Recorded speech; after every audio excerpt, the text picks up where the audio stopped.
지금 며느리를 죽일 작정이에요? 쓰러졌다잖아요. 다들 제정신이에요? 도대체 언제까지 이러실 건데요? 새벽 4시 서울 용산구 한남동의 한 고급 저택. 높은 담장과 오래된 은행나무로 둘러싸인 이 집은 겉으로 보기에는 평화로워 보였습니다. 하지만 그 안에서는 매일 같은 시간 한 여자가 조용히 하루를 시작하고 있었습니다. 바로 막내 며느리 서은주 씨, 올해 38살의 여자였습니다. 결혼한 지 8년 차인 은주 씨는 오늘도 어김없이 어둠 속에서 눈을 떴습니다. 알람도 없이 몸이 저절로 깨는 것이 이제는 습관이 되어버렸습니다.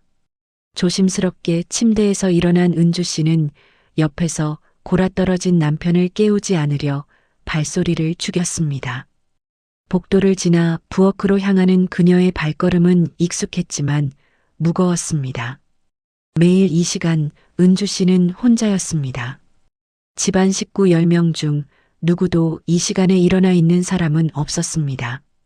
부엌불을 켜자 눈앞에 펼쳐진 것은 어제 저녁 설거지까지 마친 깨끗한 주방이었습니다. 싱크대 위에는 메모가 하나 붙어 있었습니다. 시어머니가 남긴 메모였습니다. 내용은 간단했습니다. 오늘 아침 반찬 몇 가지를 더 준비해 달라는 것, 그리고 점심에 손님이 오니 특별히 신경 써달라는 것이었습니다. 은주 씨는 메모를 보며 작게 한숨을 쉬었습니다. 하지만 이내 표정을 바로잡고 일을 시작했습니다. 가장 먼저 한 일은 시어머니를 위한 한약 다리기였습니다. 커다란 약탕기에 물을 붓고 한약재를 넣으며 은주 씨는 기계적으로 움직였습니다. 이 일을 시작한 지도 벌써 5년이 넘었습니다. 처음에는 한약재 이름도 몰랐고 불 조절도 서툴렀지만 이제는 눈 감고도 할 수 있을 정도였습니다. 한약이 끓는 동안 은주 씨는 시아버지의 당뇨식을 준비했습니다. 시아버지 김성철 씨는 10년 전 당뇨 진단을 받으셨습니다. 그 이후로 식단 관리가 철저하게 이루어져야 했습니다. 혈당 관리를 위해 정확히 계량한 현미밥, 저염식 나물 반찬, 그리고 담백한 된장국. 하나하나 정성스럽게 준비하면서도 은주 씨의 마음 한구석에는 씁쓸함이 자리 잡고 있었습니다. 거울에 비친 자신의 모습을 보니 눈가의 다크서클이 더 짙어진 것 같았습니다.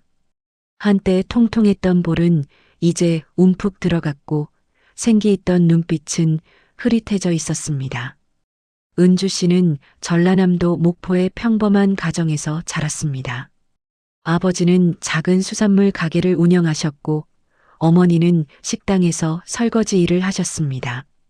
세 남매 중 둘째였던 은주 씨는 어릴 때부터 부모님이 고생하시는 모습을 지켜봤습니다. 새벽같이 일어나 시장에 가시는 아버지, 밤늦게까지 식당에서 일하시는 어머니. 그런 부모님 밑에서 자란 은주 씨는 일찍부터 검소함과 근면함을 배웠습니다. 하지만 집안 형편이 어려워 공부에만 집중할 수는 없었습니다. 고등학교 때부터 아르바이트를 했고 대학도 등록금이 저렴한 전문대를 선택했습니다. 남들처럼 화려한 학벌도 특별한 재능도 없었습니다. 전문대를 졸업하고 서울로 올라와 작은 카페에서 아르바이트를 하던 평범한 여자였습니다. 그런 은주 씨가 어떻게 한남동 명문가의 막내 며느리가 되었을까요? 8년 전으로 돌아가 봅니다.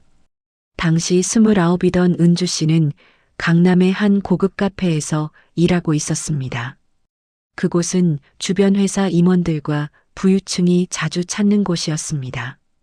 바로 그곳에서 단골 손님이었던 김준호 씨를 만났습니다. 준호 씨는 은주 씨보다 2살 많은 31였습니다. 단정한 외모에 부드러운 말투, 그리고 무엇보다 따뜻한 미소를 가진 사람이었습니다. 준호 씨는 매일 오후 3시쯤 카페를 찾았고 언제나 은주 씨에게 주문했습니다. 아메리카노 한 잔 주세요. 얼음은 적게요. 처음 몇 주는 그저 그런 단골 손님일 뿐이었습니다. 하지만 어느 날부터 준호 씨는 은주 씨와 짧은 대화를 나누기 시작했습니다. 날씨 이야기, 커피 이야기, 그리고 일상적인 이야기들. 은주 씨도 처음에는 손님 응대 차원에서 대답했지만 점점 준호 씨와의 대화가 기다려지기 시작했습니다. 준호 씨는 다른 사람들과 달랐습니다.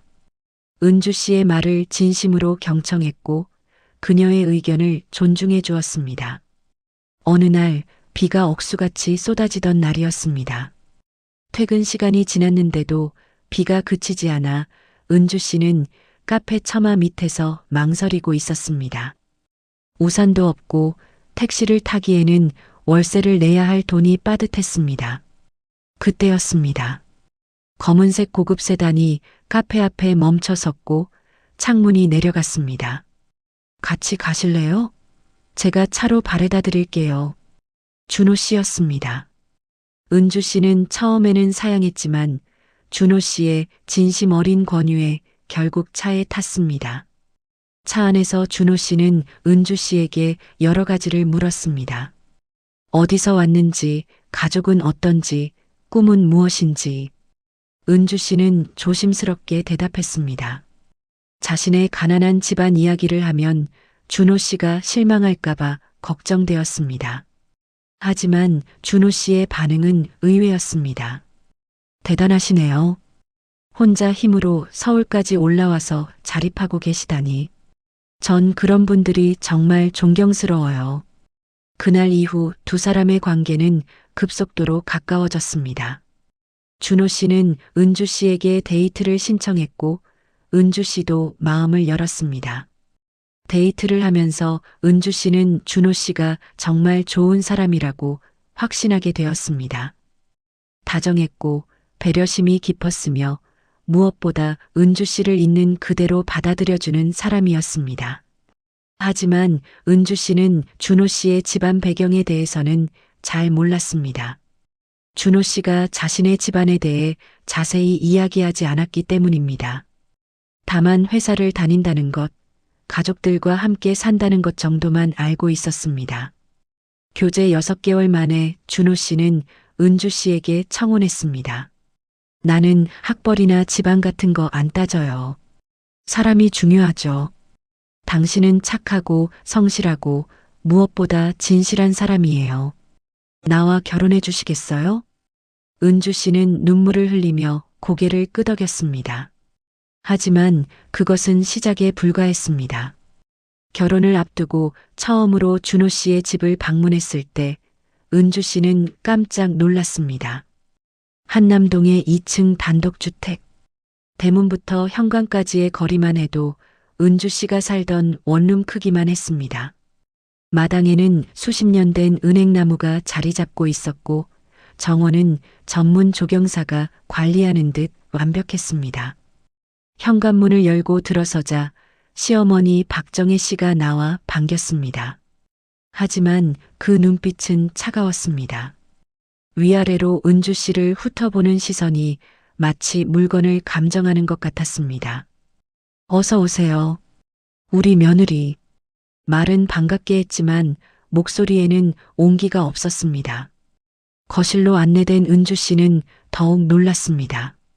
거실 천장은 5m는 좋게 되어 보였고 벽에는 유명 화가의 그림들이 걸려 있었습니다. 고급스러운 가구들과 골동품들이 집안 곳곳을 장식하고 있었습니다. 시아버지 김성철 씨가 소파에 앉아 계셨습니다. 60대 중반으로 보이는 시아버지는 카리스마가 느껴지는 분이었습니다. 안께 준호한테 많이 들었네. 시아버지의 목소리는 권위적이었습니다. 전문대 나왔다고 하던데 맞나? 네, 그렇습니다. 은주 씨가 고개를 숙이며 대답했습니다. 요즘 세상에 학벌이 뭐 중요하겠어요. 사람이 착하면 되죠. 준호 씨가 은주 씨를 감싸며 말했습니다. 하지만 시아버지와 시어머니의 표정은 여전히 굳어 있었습니다. 그날 저녁 식사 자리는 더욱 불편했습니다. 큰형 준석 씨의 부인 최지혜 씨는 외국계 회사 부장이었고 둘째 형 준혁 씨의 부인 한수진 씨는 유명 대학병원 간호사였습니다. 두 사람 모두 명문대를 나왔고 전문직에 종사하고 있었습니다. 저는 회사 일이 바빠서 자주 못 올 것 같아요. 해외 출장도 많고요. 지혜 씨가 말했습니다. 저도 교대 근무가 있어서 시간 맞추기가 힘들어요. 특히 명절 같은 때는 병원이 더 바쁘거든요. 수진 씨도 거들었습니다. 그 순간 은주 씨는 느꼈습니다. 이 집에서 자신이 어떤 위치가 될지를요. 학벌도 없고 직장도 없고 바쁜 일정도 없는 사람. 그러니 당연히 집안일을 도맡아야 하는 사람이 될 것이라는 것을요. 결혼식은 성대하게 치러졌습니다. 한남동 인근의 특급 호텔에서 300명이 넘는 하객이 참석했습니다. 은주 씨 쪽 하객은 겨우 30명 정도였습니다. 부모님과 친척 몇 명, 그리고 고향 친구들이 전부였습니다. 결혼식장에서도 은주 씨는 위축될 수밖에 없었습니다.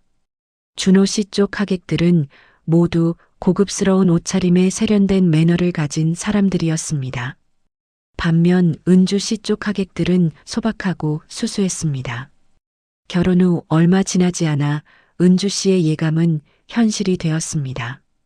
신혼여행에서 돌아온 지 일주일도 안 되어 시어머니에게서 전화가 왔습니다.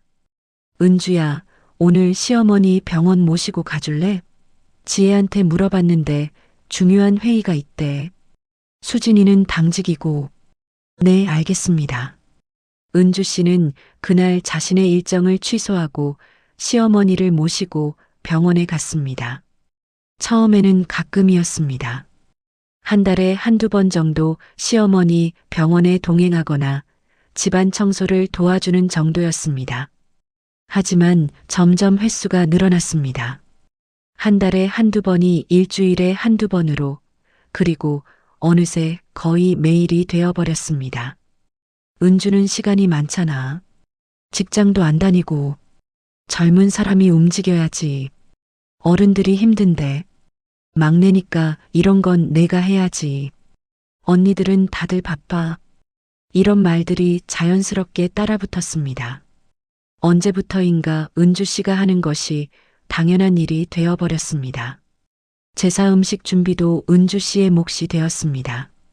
첫 명절 제사 때 은주 씨는 시어머니와 형수들과 함께 음식을 준비했습니다. 하지만 큰형수 지혜 씨는 중간에 회사 전화를 받으며 자리를 떴습니다. 어머니, 죄송한데 급한 일이 생겨서요. 은주 씨가 잘 도와드릴 거예요. 둘째 형수 수진 씨도 아이가 아프다며 일찍 들어갔습니다. 어머니, 아이가 열이 나는 것 같아요. 먼저 들어가 볼게요. 결국 은주 씨 혼자 시어머니와 함께 밤늦게까지 음식을 준비했습니다. 그 다음 명절부터는 아예 은주 씨 혼자 준비하는 것이 당연한 일이 되어버렸습니다. 큰 명절이 다가오면 은주 씨는 일주일 전부터 장을 보고 음식을 준비했습니다. 지혜는 일이 바쁘니까 나중에 오면 되고, 수진이는 아이들 봐야 하니까 은주 내가 준비해.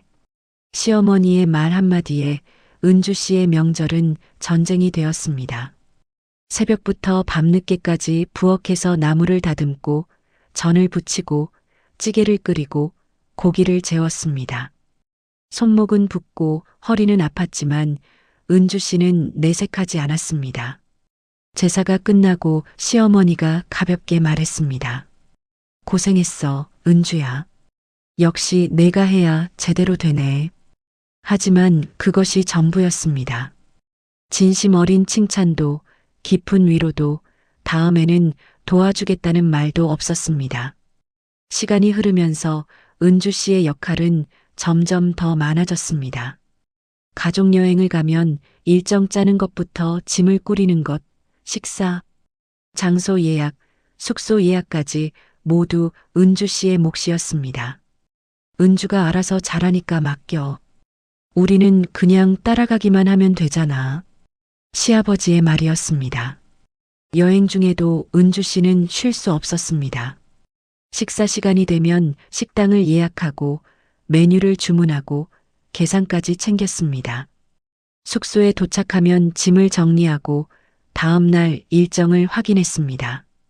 다른 가족들이 관광을 즐길 때도 은주 씨는 늘 한 발 뒤에서 뒷바라지를 했습니다.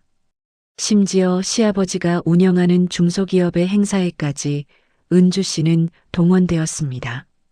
시아버지는 자동차 부품을 만드는 회사를 경영하고 계셨습니다. 직원이 10명 정도 되는 중견기업이었습니다. 회사 창립 기념일인데 며느리들이 와서 도와줘야지. 가족 회사니까. 시아버지의 말에 큰 형수는 해외 출장을 핑계로 빠졌고 둘째 형수는 아이가 아프다며 불참했습니다. 결국 은주 씨 혼자 회사 행사장에 가서 손님 응대부터 음식 서빙, 테이블 정리, 뒷정리까지 도맡아 했습니다. 막내 며느리 참 일 잘하네. 사장님 복 받으셨어. 시아버지의 직원들이 수군거렸습니다. 은주 씨는 웃으며 대답했지만 속으로는 울고 싶었습니다. 나는 며느리이지 직원이 아닌데. 하지만 그런 생각조차 입 밖으로 내지 못했습니다. 그날 밤 집에 돌아온 은주 씨는 거울 앞에 섰습니다. 8년 전 결혼할 때의 모습과는 너무나 달랐습니다. 생기 있던 얼굴은 핏기가 없었고 웃음기 가득했던 눈은 생기를 잃었습니다. 손등에는 주름이 생겼고 허리는 자주 결렸습니다. 은주 씨는 스스로를 다독였습니다. 괜찮아. 조금만 더 버티면 돼. 언젠가는 인정받을 거야. 하지만 몸은 정직했습니다. 손목은 만성염증으로 시큰거렸고 허리는 조금만 무리해도 삐걱거렸습니다. 계단을 오르내릴 때마다 무릎이 아팠고 밤에는 쥐가 나서 잠을 설쳤습니다. 병원에 가고 싶었지만 시간이 없었습니다. 시어머니 병원 모시는 것도 바쁜데 자신의 병원 갈 시간은 없었습니다. 무엇보다 병원에 가면 가족들이 걱정할까봐, 그래서 자신이 더 짐이 될까봐 두려웠습니다. 그리고 그날이 왔습니다. 시아버지 회사에 대규모 행사가 있던 날이었습니다. 회사 창립 30주년 기념 행사였습니다. 거래처 사람들과 직원 가족까지 포함해 200명이 넘는 사람들이 참석하는 큰 행사였습니다. 이번 행사는 특별히 중요하니까 며느리들이 모두 나와야 해. 시아버지의 말씀이었습니다. 하지만 예상대로 당일 아침 큰형수에게서 연락이 왔습니다. 어머니, 죄송한데 저 급하게 중국 출장 가게 됐어요. 둘째 형수도 연락했습니다. 어머니, 큰아이가 갑자기 열이 나서 병원에 가야 할 것 같아요. 결국 은주 씨 혼자 행사장에 나갔습니다. 오전부터 행사장에 나가 테이블을 정리하고 음식을 나르고 손님을 맞이했습니다. 점심때는 200명 분의 식사를 서빙했습니다. 오후에는 행사 진행을 도왔고 저녁에는 뒷정리를 했습니다. 오후 3시쯤 은주 씨는 다리가 후들거리는 것을 느꼈습니다. 아침부터 한 끼도 제대로 먹지 못하고 계속 서 있었던 것입니다. 하지만 멈출 수 없었습니다. 아직 해야 할 일이 너무 많았습니다. 오후 5시쯤 직원 한 명이 은주 씨에게 다가왔습니다. 은주 씨, 2층 창고에서 의자 좀 더 가져와 주세요. 손님이 예상보다 많이 오셔서요. 은주 씨는 비좁은 계단을 올라갔습니다. 계단은 가파르고 좁았습니다. 창고에서 무거운 의자 3개를 들고 내려오는데 갑자기 눈앞이 핑 돌았습니다. 어지럼증이었습니다. 은주 씨의 손에서 의자가 떨어졌고 그녀의 몸도 함께 계단 아래로 굴러떨어졌습니다.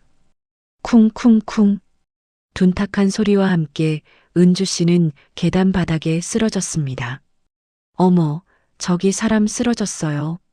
누군가의 비명소리에 사람들이 모여들었습니다. 하지만 첫 반응은 놀라운 것이었습니다. 에휴, 요즘 젊은 사람들이 체력이 왜 이래? 우리 때는 이것보다 훨씬 더 일했는데. 조금 일했다고 벌써 쓰러져? 요즘 애들 참 약해. 과로래. 과로가 뭐 대수라고. 하루 이틀 쉬면 괜찮아지겠지. 은주 씨는 의식이 흐릿한 상태에서도 그 말들을 들었습니다. 아무도 왜 은주 씨가 그곳에 있었는지, 왜 그녀가 혼자 그 모든 일을 하고 있었는지, 왜 다른 며느리들은 없는지 묻지 않았습니다. 구급차가 도착했고 은주 씨는 병원으로 실려갔습니다. 응급실에서 깨어났을 때 곁에는 남편 준호 씨가 있었습니다. 은주야, 괜찮아? 준호 씨의 목소리에는 걱정이 묻어 있었습니다. 네, 괜찮아요. 은주 씨는 여전히 괜찮다고 말했습니다. 8년 동안 늘 하던 대답이었습니다. 하지만 의사의 진단은 달랐습니다. 의사는 준호 씨를 복도로 불러냈습니다. 준호 씨는 아내가 금방 괜찮아질 거라고 생각했습니다. 그저 피곤해서 잠깐 쓰러진 것이라고 생각했습니다. 하지만 의사의 표정은 심각했습니다.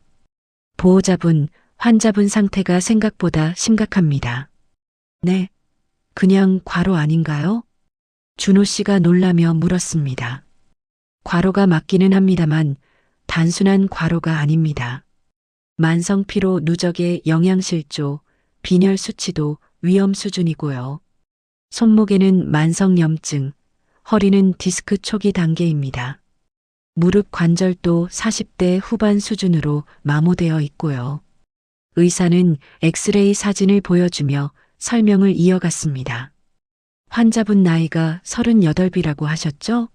솔직히 말씀드리면 몸 상태는 50대 중반 수준입니다.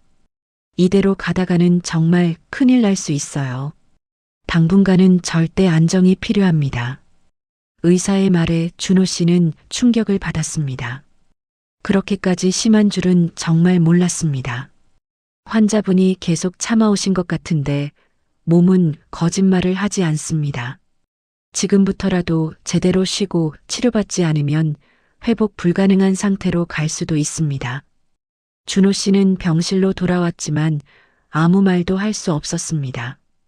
아내를 바라보니 새삼야위고 지친 모습이 눈에 들어왔습니다. 언제부터 이렇게 된 걸까요? 준호 씨는 생각해봤지만 정확히 기억나지 않았습니다. 조금씩 서서히 변해갔기 때문입니다. 그때 시어머니에게서 전화가 왔습니다. 준호야, 은주 괜찮대? 많이 놀랐을 텐데. 네, 어머니. 지금 병원에 입원했습니다. 그래, 많이 다쳤어? 의사 선생님이 당분간 절대 안정이 필요하다고 하셨어요. 아이고, 그럼 큰일이네. 그런데 말이야. 시어머니는 잠시 머뭇거리더니 말을 이었습니다. 다음 주 내 아버지 생신인데 은주가 퇴원하면 음식 준비할 수 있을까? 별로 안 아픈 거면 집에서 쉬면서 할 수 있지 않을까? 그 순간 준호 씨는 말문이 막혔습니다. 아내가 응급실에 실려온 상황에서 나온 첫 번째 질문이 생신 음식에 관한 것이었습니다. 준호 씨가 단호하게 말했습니다. 어머니, 은주 상태가 정말 심각합니다. 의사 선생님이 절대 안정이라고 하셨어요. 음식은 다른 방법을 찾아봐야겠습니다. 다른 방법이 뭐가 있니? 지혜는 출장이고 수진이는 아이들 때문에 바빠. 그럼 배달을 시키시든지 제가 준비하겠습니다. 내가 뭘 할 줄 알아서? 시어머니의 목소리가 높아졌습니다. 배우면 됩니다. 어머니, 은주는 지금 쉬어야 합니다. 준호 씨는 더 이상 대화하고 싶지 않아 전화를 끊었습니다. 그날 밤 은주 씨가 잠든 사이 준호 씨는 아내의 핸드폰을 보게 되었습니다. 문자 메시지 알림이 99로 가득 차 있었습니다. 시어머니, 시누이, 큰형수, 둘째 형수, 심지어 시댁 친척들까지 하나같이 부탁하는 메시지들이었습니다. 은주야, 내일 병원 가는데 같이 가자. 은주 언니 다음 주 제사 준비 부탁해요. 제가 바빠서요. 은주야, 회사 행사 준비 어떻게 돼가? 꼼꼼하게 챙겨줘. 은주 씨, 우리의 생일 케이크 주문 좀 해주실 수 있어요? 은주야, 이번 주말에 친척 모임 있는데 음식 준비 부탁해. 수십 개의 메시지가 모두 은주 씨에게 무언가를 부탁하는 내용이었습니다. 그리고 은주 씨의 답장은 한결같았습니다. 네, 알겠습니다. 괜찮아요. 제가 할게요. 걱정 마세요. 제가 챙길게요. 준호 씨는 메모장 앱을 열었습니다. 거기에는 은주 씨가 해야 할 일들이 빼곡히 적혀 있었습니다. 일정표처럼 정리되어 있었는데 하루도 빠짐없이 할 일이 가득했습니다. 그리고 맨 아래 메모 하나가 눈에 들어왔습니다. 날짜는 2주 전이었습니다. 언제까지 버틸 수 있을까? 몸이 너무 힘들다. 하지만 포기하면 안 돼. 여기서 밀려나면 갈 곳이 없어. 나는 아무것도 없으니까. 조금만 더 버티자. 준호 씨의 손이 떨렸습니다. 아내가 얼마나 외롭게, 얼마나 힘들게, 얼마나 절박하게 버텨왔는지 그제야 깨달았습니다. 그리고 자신이 얼마나 무심했는지도요. 준호 씨는 병실 의자에 앉아 아내를 바라봤습니다. 창백한 얼굴, 마른 손, 그리고 점적을 맡고 있는 모습. 8년 동안 준호 씨는 무엇을 했을까요? 아내가 새벽부터 일어나 가족들 식사를 준비할 때 준호 씨는 편하게 잠을 잤습니다. 아내가 시어머니를 모시고 병원에 갈 때 준호 씨는 회사에서 편하게 일했습니다. 아내가 명절 음식을 혼자 준비할 때 준호 씨는 형들과 TV를 보며 쉬었습니다. 아내가 회사 행사를 도울 때 준호 씨는 우리 은주가 잘하네라고만 생각했습니다. 한 번도 왜 은주만 해야 하는지, 왜 다른 사람들은 하지 않는지 의문을 가지지 않았습니다. 은주 씨가 입원한 지 사흘째 되는 날이었습니다. 병실에는 준호 씨만 남아 있었고 다른 가족들은 한 번도 찾아오지 않았습니다. 큰형은 회사 일이 바쁘다고 했고 둘째 형은 출장 중이라고 했습니다. 형수들도 각자 바쁜 일정을 핑계로 오지 않았습니다. 시어머니와 시아버지는 한 번 들렀다 가셨지만 10분도 안 있다 가셨습니다. 준호 씨가 조심스럽게 물었습니다. 은주야, 우리 이야기 좀 할까? 무슨 이야기요? 은주 씨는 여전히 조심스러운 표정이었습니다. 당신이 얼마나 힘들었는지 나는 정말 몰랐어. 아니, 알려고 하지 않았던 것 같아. 준호 씨의 목소리가 떨렸습니다. 괜찮아요. 제가 할 수 있는 일이었어요. 아니야, 괜찮지 않아. 의사 선생님이 그러시더라. 당신 몸 상태가 50대 중반 수준이래. 겨우 38인데. 손목 염증, 허리 디스크, 빈혈, 영양실조. 이게 다 언제부터였어? 은주 씨는 대답하지 않았습니다.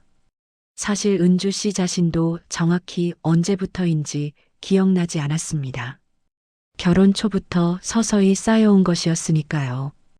은주야, 왜 한 번도 말하지 않았어? 왜 힘들다고 하지 않았어? 준호 씨가 애타게 물었습니다. 은주 씨는 한참을 침묵하다가 입을 열었습니다. 말하면 뭐가 달라질까요? 제가 힘들다고 말하면 누가 대신해 줄까요? 큰 언니는 일이 바쁘고 작은 언니는 아이들이 있어요. 그럼 결국 제가 해야 하는 거잖아요. 은주 씨의 목소리는 담담했습니다. 그리고 저는 거절할 수가 없었어요. 거절할 자격이 없다고 생각했어요. 자격? 무슨 자격? 저는 아무것도 없잖아요. 은주 씨의 눈에 눈물이 고였습니다. 학벌도 없고 돈도 없고 백도 없어요. 큰 언니는 좋은 회사 다니고 작은 언니는 전문직이에요. 그런데 저는 뭐예요? 전문대 나와서 카페 알바하던 사람이에요. 은주야, 결혼할 때부터 알았어요. 제가 이 집안에 어울리지 않는다는 거. 현관문을 열고 들어섰을 때부터 느꼈어요. 여기는 제가 있을 곳이 아니라는 걸. 은주 씨는 처음으로 속마음을 털어놓기 시작했습니다. 그래서 저는 쓸모 있는 사람이 되어야 한다고 생각했어요. 일을 잘해서, 집안일을 잘해서 인정받아야 한다고 생각했어요. 그래야 이 집안에서 제 자리를 지킬 수 있다고 믿었어요. 그건 처음에는 정말 도와드리고 싶어서 했어요. 시어머니가 힘들어 하시는 것 같아서 제가 할 수 있는 일이 있다면 하고 싶었어요. 은주 씨의 목소리가 떨렸습니다. 그런데 점점 제가 하는 게 당연한 일이 되어버렸어요. 처음에는 고맙다는 말도 있었는데 나중에는 그것도 없어졌어요. 당연히 내가 해야지, 막내니까 시간 많잖아. 이런 말들만 들었어요. 미안해, 은주야. 병원 모시고 가는 것도, 제사 음식 준비하는 것도, 회사 행사 돕는 것도 다 제가 해야 하는 일이 되어버렸어요. 저는 며느리이지 가정부가 아닌데 어느새 그렇게 되어버렸어요. 은주 씨는 울기 시작했습니다. 거절하고 싶었어요. 정말 하기 싫었어요.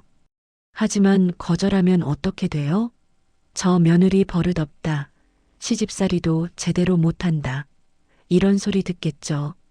그럼 오빠한테도 피해가 가잖아요. 은주야, 나는. 그리고 저는 정말 갈 곳이 없어요. 친정도 가난해서 제가 도와줘야 하는 형편이에요. 오빠 집안 떠나면 저는 어디로 가요? 다시 원룸에서 카페 알바하면서 살아요? 38배?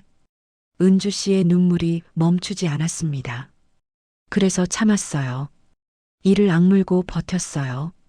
언젠가는 인정받을 거라고, 언젠가는 가족이 될 거라고 믿으면서요. 하지만 은주 씨는 말을 잇지 못했습니다. 준호 씨는 아내를 꼭 껴안았습니다. 미안해, 정말 미안해. 내가 당신을 지켜주지 못했어. 내가 당신 편이 되어주지 못했어. 준호 씨도 울고 있었습니다. 그날 오후 시어머니가 혼자 병실을 찾아왔습니다. 이번에는 평소와는 다른 표정이었습니다. 은주야, 나 좀 봐. 네, 어머니. 시어머니는 은주 씨 침대 옆에 앉았습니다. 어제 준호한테 전화하고 나서 밤새 생각했어. 시어머니의 목소리가 떨렸습니다. 나 정말 미안하다. 내가 얼마나 힘들었을지 생각하지 못했어. 어머니, 나도 며느리였어. 30년 전에 시집 왔을 때 나도 너처럼 힘들었어. 시집살이가 얼마나 힘든지 나도 알아. 시어머니의 눈에 눈물이 맺혔습니다. 그런데 내가 시어머니가 되고 나서는 그걸 다 잊어버렸나 봐. 지혜나 수진이는 일이 바쁘니까 당연히 내가 해야 한다고만 생각했어. 내가 시간이 많으니까, 내가 젊으니까, 내가 막내니까. 그런 핑계로 너한테만 다 맡겼어. 내가 말을 안 하니까 괜찮은 줄 알았어. 아니, 괜찮아야 한다고 생각했나 봐. 그게 며느리의 도리라고, 시집살이란 원래 그런 거라고. 시어머니는 은주 씨의 손을 잡았습니다. 하지만 그건 틀렸어. 아무리 며느리라도, 아무리 가족이라도 한 사람한테만 모든 걸 떠넘기는 건 잘못된 거야. 은주야, 정말 미안하다. 은주 씨는 처음으로 시어머니의 진심을 느꼈습니다. 그날 밤 은주 씨는 준호 씨와 긴 대화를 나눴습니다. 자신의 어린 시절 이야기, 가난했던 집안 이야기, 서울에 올라와서의 외로움, 그리고 결혼 후 8년간의 이야기를 모두 털어놓았습니다. 저희 집이 정말 가난했어요. 아버지가 수산물 장사하셨는데 잘 안 돼서 빚이 많았어요. 응, 알아. 어머니는 식당에서 설거지 하시면서 우리 3남매 키우셨어요. 오빠는 공부를 잘해서 장학금 받아서 대학 갔는데 저는 성적이 안 좋아서 전문대밖에 못 갔어요. 은주 씨의 이야기는 계속되었습니다. 등록금도 제가 알바해서 벌어서 냈어요. 낮에는 학교 가고 저녁에는 편의점에서 알바했어요. 졸업하고 서울 올라와서는 원룸에서 혼자 살면서 카페에서 일했고요. 그때 참 힘들었겠다. 네, 힘들었어요. 외로웠고요. 친구도 없고 아는 사람도 없고 그때 오빠를 만났어요. 은주 씨는 잠시 미소를 지었습니다. 오빠는 정말 좋은 사람이었어요. 저를 무시하지 않고 제 이야기를 들어주고 저를 사람으로 대해줬어요. 그래서 사랑에 빠졌어요. 나도 그랬어. 하지만 오빠 집에 처음 갔을 때 정말 놀랐어요. 제가 상상했던 것보다 훨씬 더 큰 집이었고 부유한 집안이었어요. 그때 깨달았어요. 제가 여기 어울리지 않는다는 걸. 은주 씨의 목소리가 낮아졌습니다. 그래도 오빠가 저를 사랑한다고 했으니까 잘하면 되겠지 하고 생각했어요.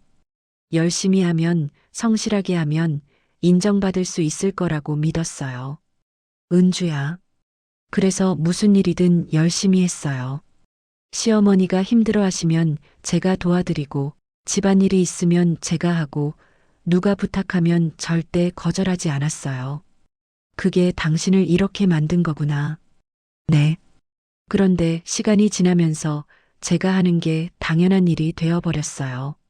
고마워하는 게 아니라 당연하게 여기는 거예요. 그때부터 힘들었어요. 은주 씨는 눈물을 흘렸습니다. 하지만 그래도 참았어요. 제가 거절하면, 제가 안 하면 저는 이 집안에서 쓸모없는 사람이 되는 거잖아요. 그럼 저는 어디로 가요? 준호 씨는 아내를 꼭 안아주었습니다. 그 순간 두 사람 사이에는 8년간 쌓였던 오해와 무관심이 녹아내리고 있었습니다. 은주 씨가 입원한 지 일주일이 지났습니다.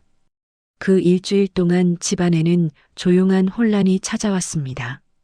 시아버지 생신이 3일 앞으로 다가왔지만 아무도 음식 준비를 하지 않고 있었습니다. 시어머니는 큰며느리 지혜 씨에게 전화를 걸었습니다. 지혜야, 시아버지 생신 음식 준비 좀 도와줄 수 있니? 어머니, 죄송한데 저 이번 주 정말 중요한 프레젠테이션이 있어서요. 외국 본사에서 임원들이 오거든요. 다음 주 승진 심사도 있고요. 그럼 어떡하니? 수진 씨한테 부탁해 보시면 안 될까요? 시어머니는 둘째 며느리에게도 전화를 걸었습니다. 수진아, 생신 음식 준비 좀 도와줄 수 있겠니? 어머니, 저도 이번 주는 정말 힘들 것 같아요. 큰애가 학교에서 발표대회 나가는데 제가 준비 도와줘야 하고 작은애는 감기 걸려서 병원 데려가야 하고요. 그럼 어떡해? 은주는 입원해 있고. 어머니, 요즘은 좋은 케이터링 업체도 많아요. 음식 주문하시면 안 될까요? 생신 음식을 주문을 해? 정성이 없잖아. 하지만 어머니, 요즘은 다들 그렇게 해요. 시간도 절약되고 맛도 좋아요. 시어머니는 전화를 끊고 한숨을 쉬었습니다. 결국 생신 전날 시어머니는 준호 씨에게 부탁했습니다. 준호야, 너라도 좀 도와줘. 엄마 혼자는 힘들어. 네, 어머니. 제가 할게요. 준호 씨와 시어머니는 함께 마트에 갔습니다. 장을 보면서 준호 씨는 처음 알게 되었습니다. 생신상을 차리는데 얼마나 많은 재료가 필요한지, 얼마나 복잡한지를요. 이것도 사야 하고 저것도 사야 하고. 은주는 이걸 매번 혼자 했구나. 준호 씨가 중얼거렸습니다. 집에 돌아와서는 더 큰 난관이 기다리고 있었습니다. 나물을 다듬고 손질하고 양념하는 과정이 생각보다 훨씬 복잡했습니다. 어머니, 이 나물은 어떻게 무쳐요? 참기름 넣고 소금으로 간하면 돼. 얼마나요? 그냥 적당히. 적당히가 얼마예요? 시어머니도 정확히는 몰랐습니다. 은주 씨가 항상 알아서 했기 때문입니다. 결국 간이 너무 세거나 싱거운 나물들이 만들어졌습니다. 전을 붙이는 것은 더 어려웠습니다. 준호야, 불 좀 줄여. 타겠어. 네, 어머니. 하지만 불 조절이 익숙지 않아 저는 한쪽은 타고 한쪽은 설익었습니다. 밤 11시가 넘어서야 겨우 음식 준비가 끝났습니다. 준호 씨는 허리가 아파서 일어서기도 힘들었습니다. 은주는 이걸 혼자 했다고?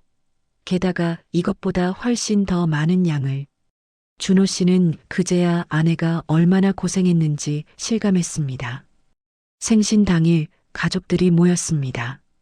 큰형 준석 씨, 둘째 형 준혁 씨, 그리고 형수들까지.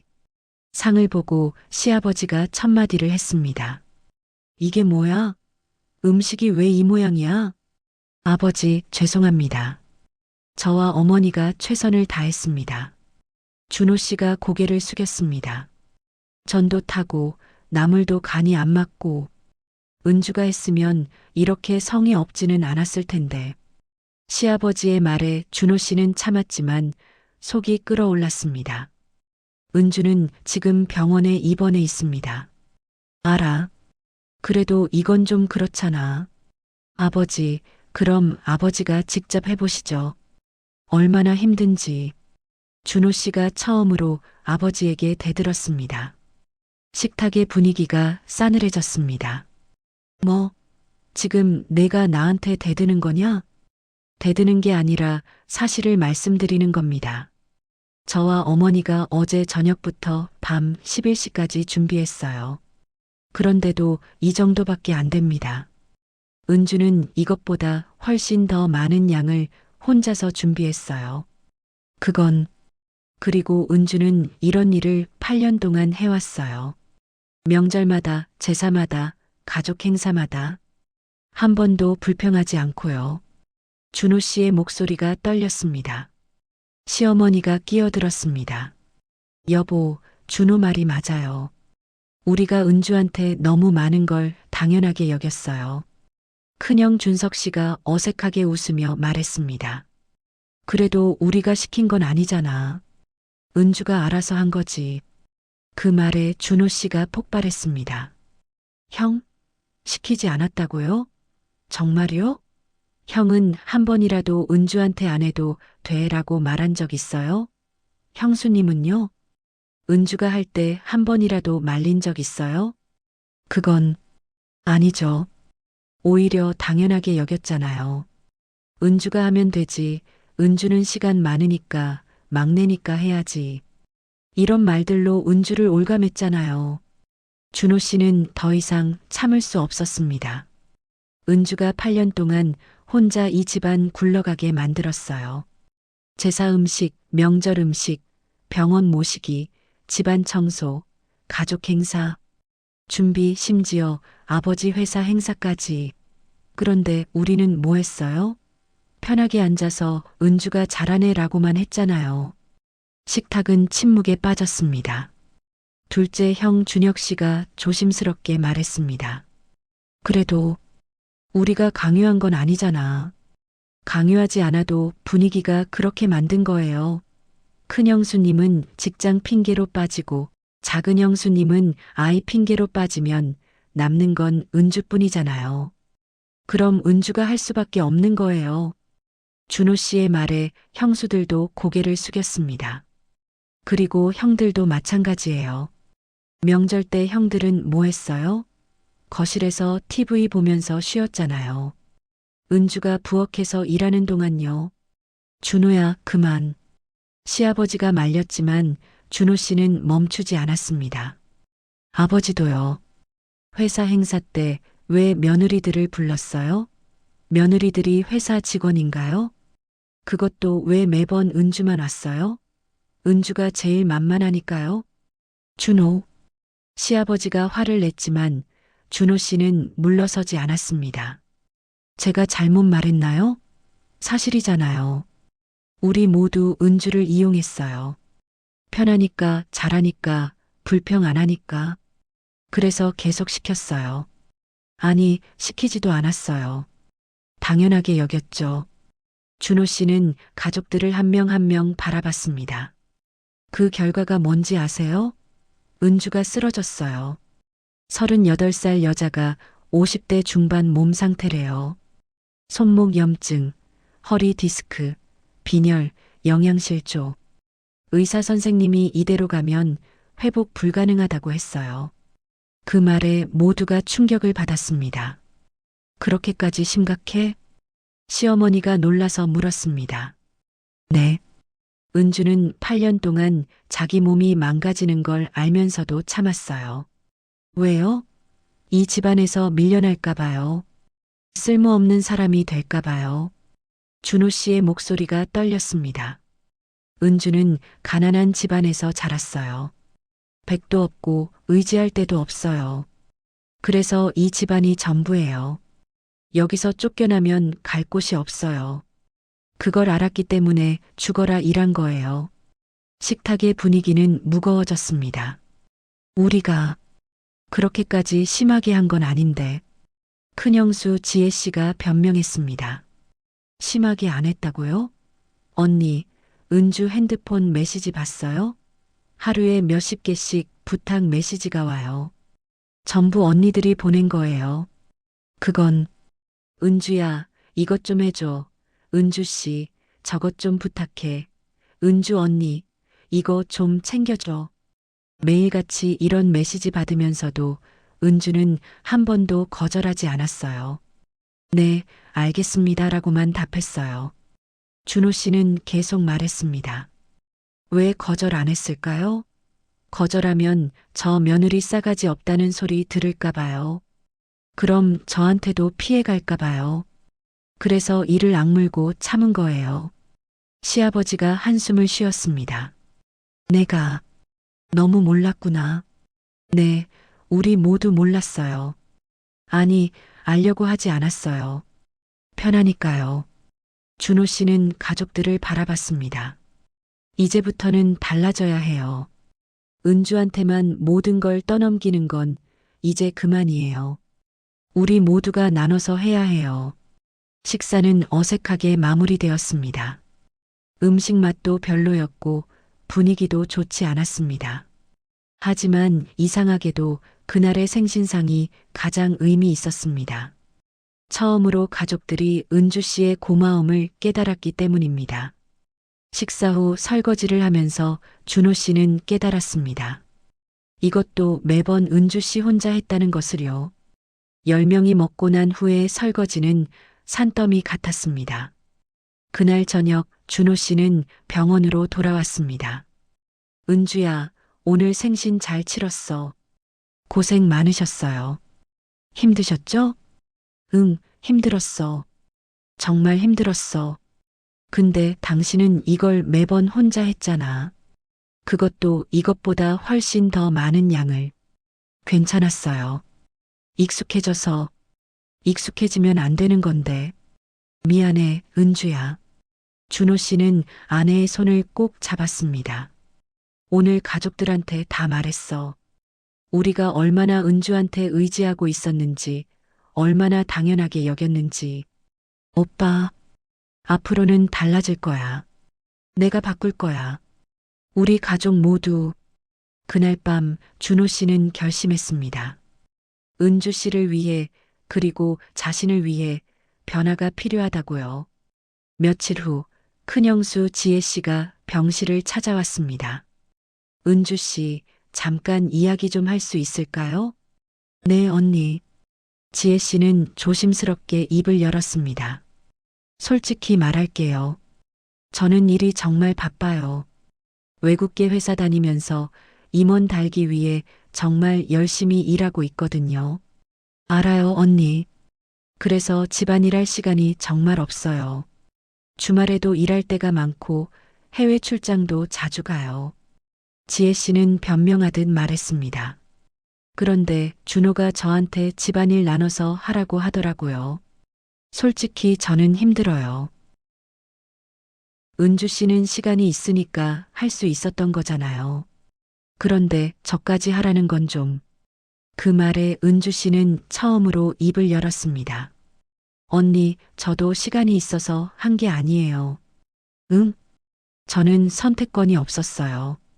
언니는 일 때문에 바쁘다고 거절할 수 있었어요. 작은 언니는 아이 때문에 안 된다고 할 수 있었어요. 그런데 저는요? 저는 거절할 핑계가 없었어요. 은주 씨의 목소리는 조용했지만 단호했습니다. 직장도 없고 아이도 없고 바쁜 일정도 없으니까요. 그래서 당연히 제가 해야 하는 거였어요. 거절하면 저 며느리 게으르다, 싸가지 없다, 소리 들을 게 뻔했으니까요. 그건 언니 8년 동안 제가 쓰러질 때까지 일했어요. 손목도 아프고 허리도 아프고 몸이 망가지는 걸 알면서도 참았어요. 왜요? 거절할 수 없었으니까요. 은주 씨의 눈에 눈물이 고였습니다. 이제는 더 이상 못하겠어요. 죄송하지만 저도 제 인생을 살고 싶어요. 지혜 씨는 할 말을 잃었습니다. 한참을 침묵하던 지혜 씨가 입을 열었습니다. 미안해요, 은주 씨. 저도 생각이 짧았나 봐요. 당신이 힘들다는 걸 알면서도 모른 척 했어요. 편하니까요. 사실 저도 알았어요. 당신한테 너무 많은 걸 떠넘기고 있다는 거. 그런데 당신이 거절하지 않으니까 계속 부탁한 거예요. 그게 잘못된 거였네요. 지혜 씨가 고개를 숙였습니다. 앞으로는 제가 할 수 있는 일은 제가 할게요. 바쁘더라도 시간을 내야죠. 가족이니까요. 그 말에 은주 씨는 처음으로 마음이 조금 풀렸습니다. 지혜 씨가 나간 후 둘째 형수 수진 씨가 들어왔습니다. 언니 괜찮으세요? 응, 괜찮아. 저도 미안해요. 제가 아이들 핑계로 너무 많이 빠졌죠? 수진 씨는 솔직하게 말했습니다. 사실 아이들 때문에 바쁜 건 맞는데 그래도 조금만 노력하면 시간을 낼 수 있었어요. 그런데 언니가 알아서 다 해주니까 저는 편하게 빠진 거예요. 정말 미안해요. 퇴원하시면 우리 셋이서 집안일 분담표 제대로 만들어요. 이번에는 진짜 공평하게요. 은주 씨는 고개를 끄덕였습니다. 변화가 시작되고 있었습니다. 느리지만 확실하게요. 은주 씨가 퇴원한 날 준호 씨는 아내를 데리고 병원을 나섰습니다. 하지만 한남동 본가로 가지 않았습니다. 대신 차는 반대 방향으로 향했습니다. 오빠 어디 가요? 우리 새집이야. 새집? 준호 씨는 미소를 지었습니다. 우리 분가하는 거야. 당분간은 우리끼리 살면서 당신이 회복할 시간을 가지자. 은주 씨의 눈이 커졌습니다. 하지만 어머니도 찬성하셨어. 당신이 쉬려면 우리가 독립하는 게 맞다고.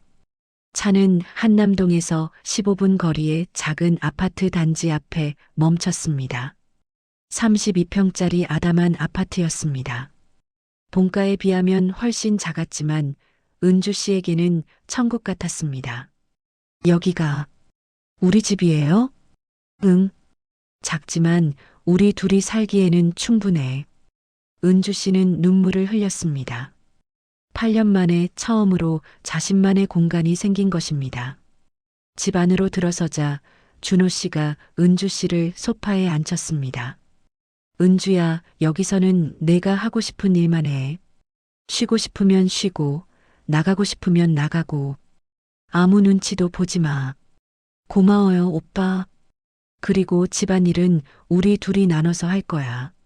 내가 요리도 배우고 청소도 할게. 준호 씨는 진심이었습니다. 그날부터 은주 씨의 새로운 삶이 시작되었습니다. 첫날 은주 씨는 아침 9시까지 잤습니다. 8년 만에 처음으로 새벽 4시에 일어나지 않은 날이었습니다. 눈을 떴을 때 옆에 준호 씨는 없었고 부엌에서 소리가 났습니다. 부엌으로 가보니 준호 씨가 서툴게 아침을 준비하고 있었습니다. 오빠, 제가 할게요. 아니야, 앉아 있어. 내가 할게. 준호 씨는 토스트와 계란 프라이, 그리고 샐러드를 준비했습니다. 맛은 완벽하지 않았지만 은주 씨에게는 세상에서 가장 맛있는 아침이었습니다. 맛있어요. 정말 다행이다. 둘째 날 은주 씨는 오후에 산책을 나갔습니다. 8년 만에 처음으로 자신만의 시간을 가진 것입니다. 아무 계획도 없이 그냥 걸었습니다. 공원 벤치에 앉아 햇살을 받으며 책을 읽었습니다. 카페에 들어가 여유롭게 차를 마셨습니다. 아무도 전화하지 않았고 아무도 부탁하지 않았습니다. 일주일이 지나자 은주 씨의 얼굴에 조금씩 생기가 돌기 시작했습니다. 잘 먹고 잘 자고 스트레스 없이 지내니 몸도 회복되기 시작했습니다. 한편 한남동 본가에서는 큰 변화가 일어나고 있었습니다. 은주 씨가 없는 집은 생각보다 훨씬 불편했습니다.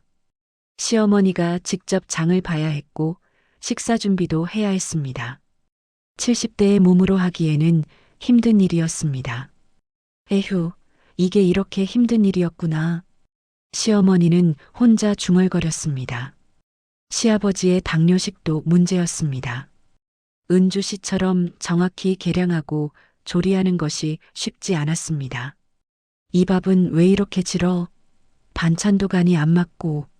시아버지가 불평했지만 이제는 받아줄 사람이 없었습니다.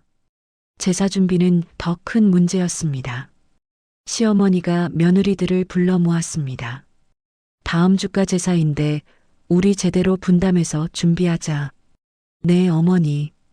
큰 며느리 지혜 씨가 대답했습니다. 저는 전류를 담당할게요. 저는 나물 반찬할게요. 둘째 며느리 수진 씨도 말했습니다. 그럼 나는 국이랑 찌개 할게. 시어머니도 역할을 나눴습니다.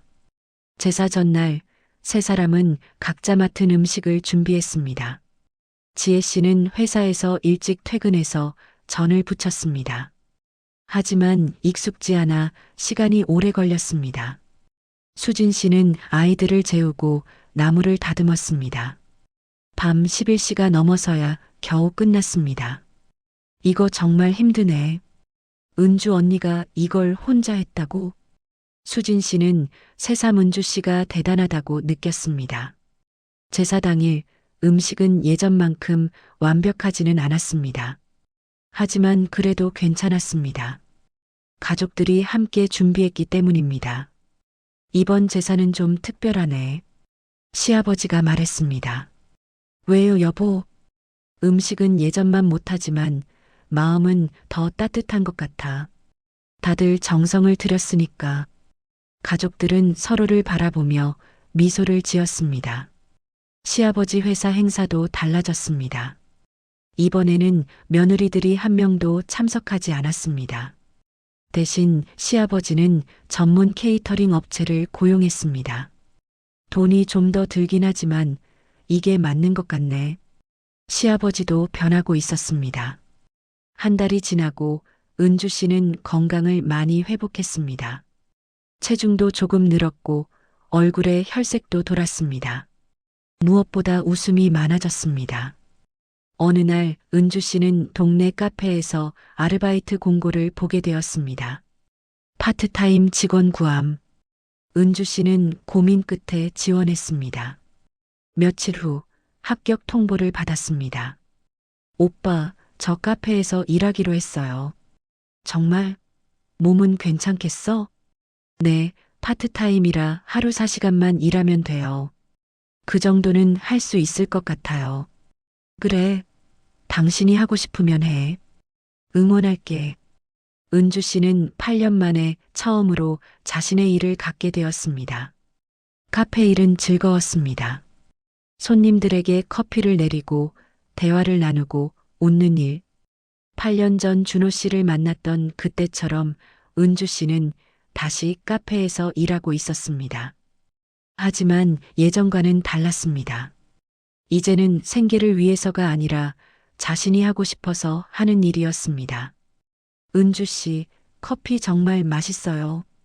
손님들의 칭찬에 은주 씨는 웃었습니다. 8년 만에 처음으로 자신의 능력을 인정받는 기분이었습니다.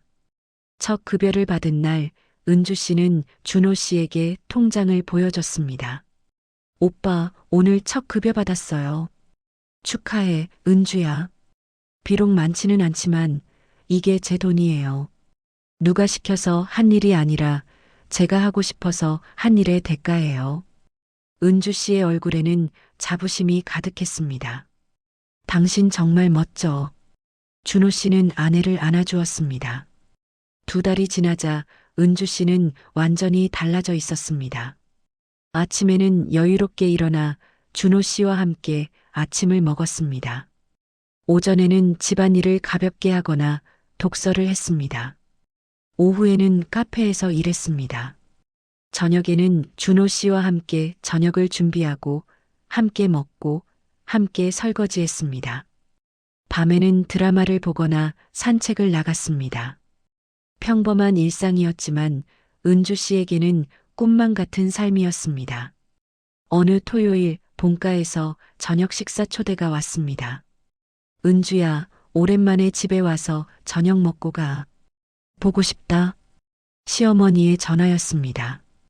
은주 씨와 준호 씨는 본가를 방문했습니다. 2개월 만이었습니다. 은주야, 왔구나. 어머, 많이 좋아졌네. 얼굴에 살도 오르고 웃음도 많아지고.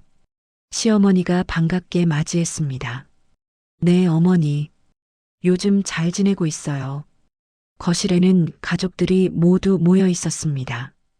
큰형, 둘째 형, 형수들, 그리고 조카들까지. 예전처럼 은주 씨가 주방을 오가며 시중 드는 모습은 없었습니다. 대신 은주 씨는 소파에 편안하게 앉아 가족들과 대화를 나눴습니다. 저녁 식사는 시어머니가 준비했고 형수들이 도왔습니다. 어머니, 제가 도와드릴까요? 은주 씨가 일어서려 하자 시어머니가 말렸습니다.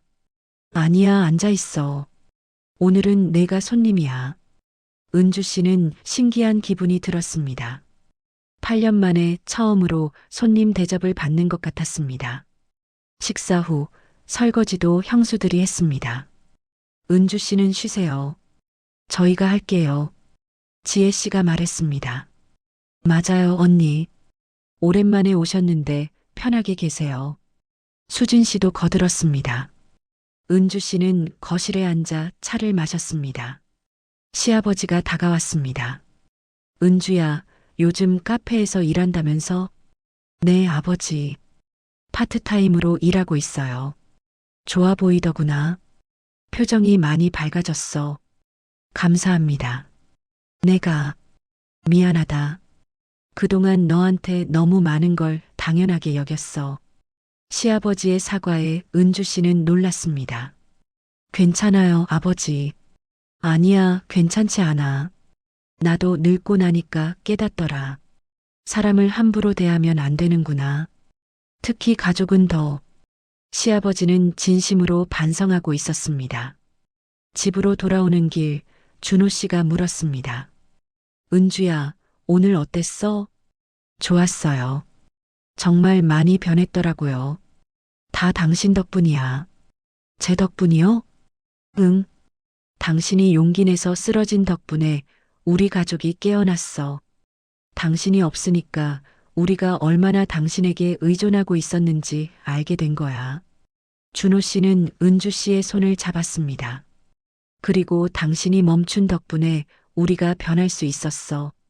계속 참고 버텼으면 아무것도 안 바뀌었을 거야.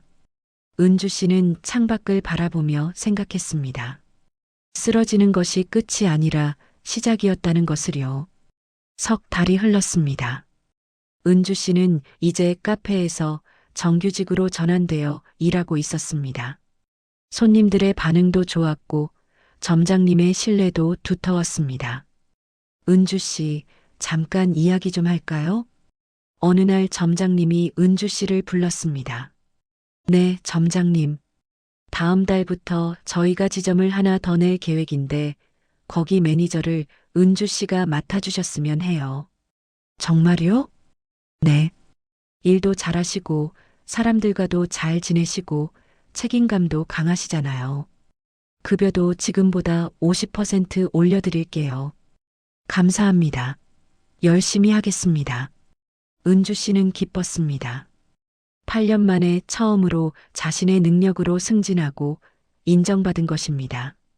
그날 저녁 집에 돌아온 은주 씨는 준호 씨에게 이 소식을 전했습니다. 오빠, 나 매니저로 승진했어. 정말? 축하해, 은주야. 준호 씨는 은주 씨를 안아들었습니다. 오늘 저녁은 내가 특별히 요리할게. 오빠가 요리를? 준호 씨는 최근 요리 강좌를 듣고 있었습니다. 서툴지만 열심히 배우고 있었습니다. 그날 저녁 준호 씨는 정성스럽게 파스타와 샐러드를 만들었습니다. 맛있어요, 오빠. 요리 실력이 정말 늘었어요. 다행이다. 은주야, 나 요즘 깨닫는 게 있어. 뭔데요? 집안일이나 요리 같은 거 생각보다 어렵더라. 그리고 매일 하려면 정말 힘들고. 준호 씨는 진심으로 말했습니다. 그동안 당신이 얼마나 고생했는지 이제 조금 알 것 같아. 미안해. 이제 와서 미안하다고 하지 마요. 우리 이제 잘하면 되죠. 맞아.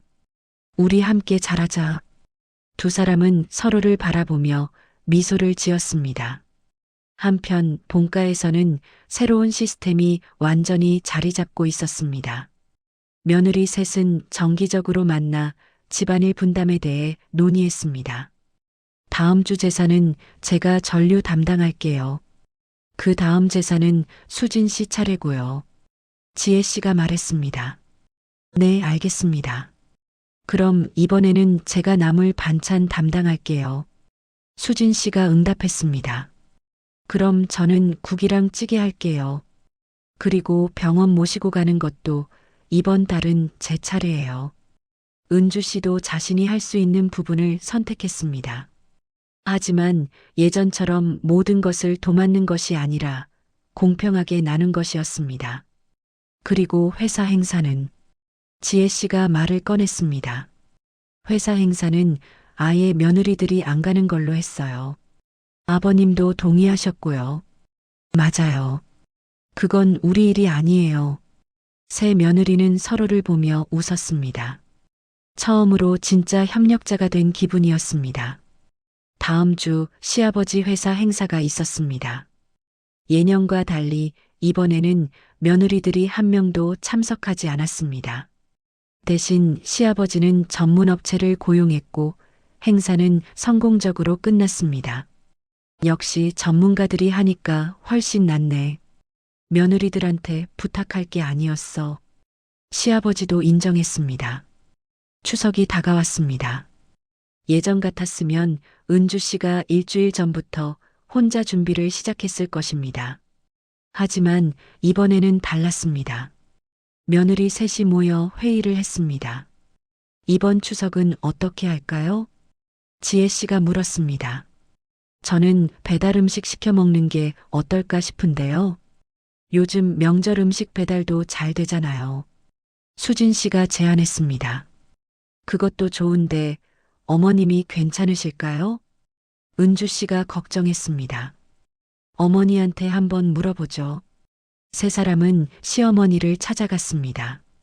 어머니, 이번 추석 음식은 배달시켜 먹는 게 어때요?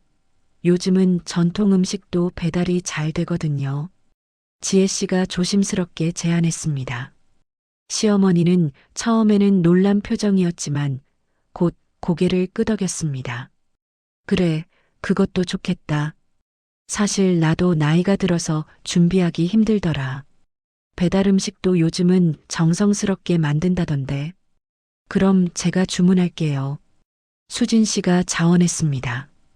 추석 당일 배달된 음식으로 간단하게 차례를 지냈습니다. 음식은 예전 은주 씨가 만든 것만큼 정성스럽지는 않았지만 그래도 훌륭했습니다. 무엇보다 중요한 것은 가족들이 모두 편안하게 추석을 보낼 수 있었다는 것입니다. 이것도 나쁘지 않네. 다들 힘들게 준비 안 해도 되고. 시아버지가 말했습니다. 맞아요. 중요한 건 가족이 함께 있는 거지 누가 음식을 만들었느냐가 아니니까요. 준호 씨가 거들었습니다. 식사 후에도 며느리들이 모두 함께 설거지를 했습니다. 아들들도 거들었고 심지어 시아버지도 상을 나르는 것을 도왔습니다. 우리 집안이 참 많이 변했네. 시어머니가 웃으며 말했습니다. 좋은 방향으로 변한 것 같아요, 어머니. 은주 씨가 대답했습니다. 석 달 후 은주 씨는 새로운 지점의 매니저로 일하고 있었습니다. 카페는 잘 되었고 은주 씨의 급여도 상당히 올랐습니다. 이제 은주 씨도 경제적으로 독립적이었습니다. 은주야, 우리 큰 집으로 이사 갈까? 어느 날 준호 씨가 제안했습니다. 큰 집이요? 응. 이제 우리 경제적으로 여유도 생겼고 좀 더 넓은 곳에서 살면 좋을 것 같아서. 하지만 여기도 좋은데요. 우리 둘이 살기에 딱 좋잖아요. 그래. 그럼 여기서 계속 살자. 준호 씨는 은주 씨의 의견을 존중했습니다. 예전 같았으면 준호 씨가 일방적으로 결정했을 것입니다. 하지만 이제는 은주 씨와 상의하고 은주 씨의 의견을 존중했습니다.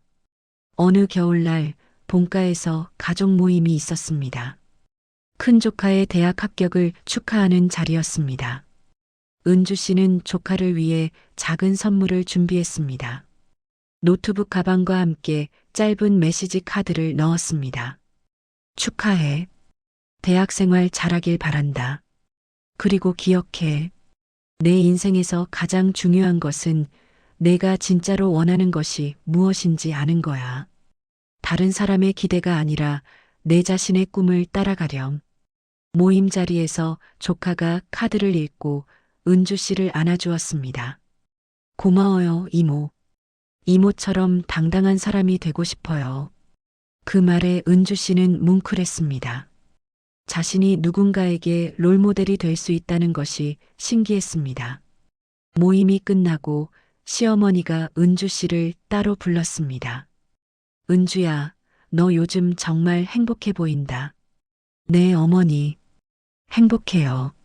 나 정말 미안했어. 그동안 너한테 너무 많은 걸 강요했어.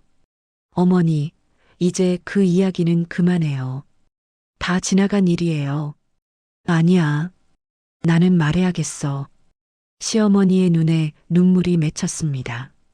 나도 30년 전에 이 집에 며느리로 왔어. 그때 시어머니가 나한테 했던 것처럼 나도 너한테 똑같이 했어. 시집살이가 힘들다는 걸 알면서도 나는 너한테 똑같이 시집살이를 시켰어.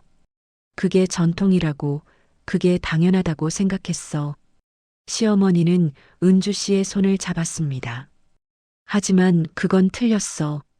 내가 힘들었으면 너도 힘들게 하는 게 아니라 내가 힘들었으니까 너는 편하게 해줬어야 했어.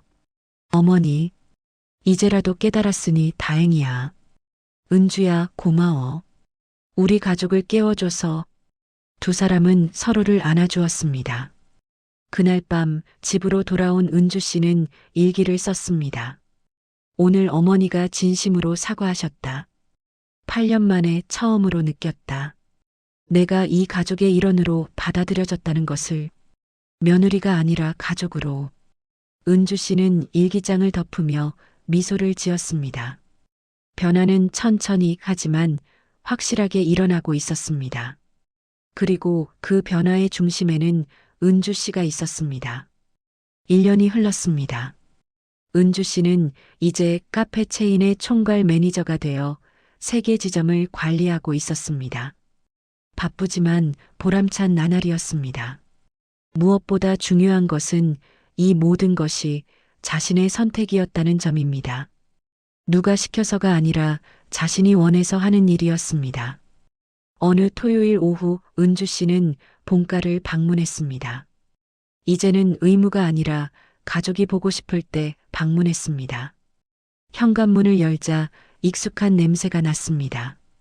시어머니가 요리를 하고 계셨습니다. 어머니, 제가 왔어요.